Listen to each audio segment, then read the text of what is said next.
इन 1895 में एक 16 years old लड़के ने अपने आप को चेस करने का तसव्वुर किया कि रोशनी एक किरण है, अ बीम ऑफ लाइट। इस सोच ने आखिरकार दुनिया को बदल दिया। The boys name was Albert Einstein. So what really was that thoughts?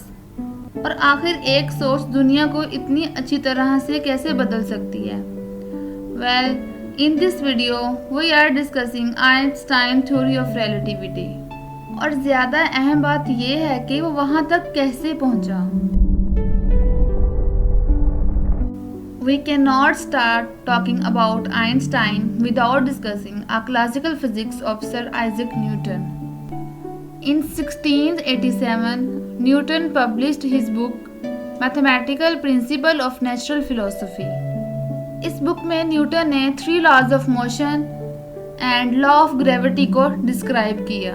बनी नूह इंसान की तारीख में इन किताबों को सबसे अहम तहरीरों में शुमार किया जाता है।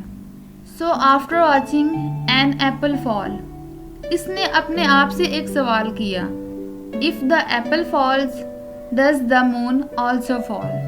These questions lead him to discover the law of gravity. So according to his law of gravitation, every object in the universe enacts its own force of attraction on another object. कायनात की हर शय किसी दूसरी शय पर अपनी कशिश की कुव्वत को नाफिज करती है, और यही कुव्वत है जिसकी वजह से हम जमीन पर हैं। चांद जमीन के गिर्द क्यों चक्कर लगाता है? And Indeed why the universe exist, और हकीकतन कायनात क्यों मौजूद है? But that did not answer all the Newton's question, like why do objects attract each other, objects एक दूसरे को क्यों अपनी तरफ मतवज्जा करते हैं? What is the source of gravity? So in 1915, Einstein published his theory of general relativity, or in the other words, his theory of gravity. और इस थ्योरी में आइंस्टाइन ने ग्रेविटी और उसके जरिए को एक्सप्लेन किया। इसने वो तमाम क्वेश्चंस का आंसर दिया जो न्यूटन नहीं दे सका। इसी साल आइंस्टाइन ने अपनी स्पेशल थ्योरी ऑफ रिलेटिविटी को पब्लिश किया। It deals with the speed of light and the motion of objects. It was fine with the non-accelerating objects. लेकिन नज़रिया उस वक्त लागू नहीं हुआ जब ग्रेविटी प्रेजेंट थी।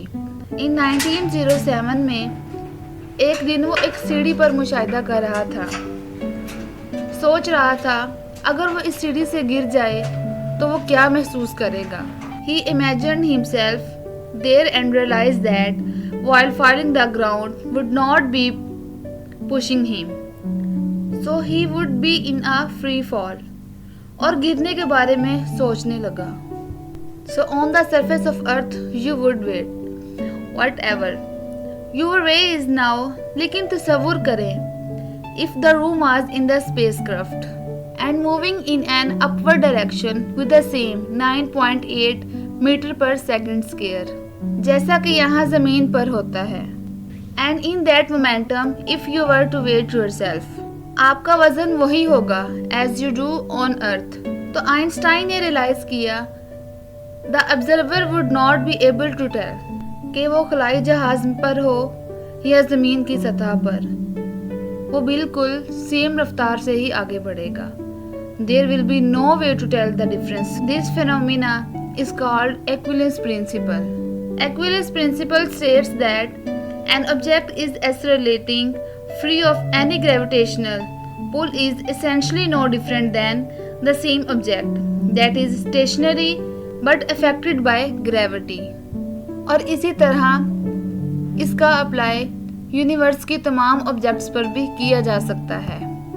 सो आइंस्टाइन के मुताबिक matter and energy warp space time, making nearby objects fall towards it. Back a century ago, कोई भी आइंस्टाइन के ख्यालात पर बात नहीं कर रहा था, लेकिन चंद साल बाद the published of his journal theory of relativity, astronomer sir Arthur Eddington इसने जांचने के लिए एक तजुर्बा किया। If general relativity was correct then the sun would warp the space around it, causing the light beam to bend and the position of the stars behind the sun to change. Sir Arthur Eddington followed this principle. इसने found किया कि Einstein की theory correct है. Now, today we have found lots of evidence that proves his theory. They have created a new window to look into the universe.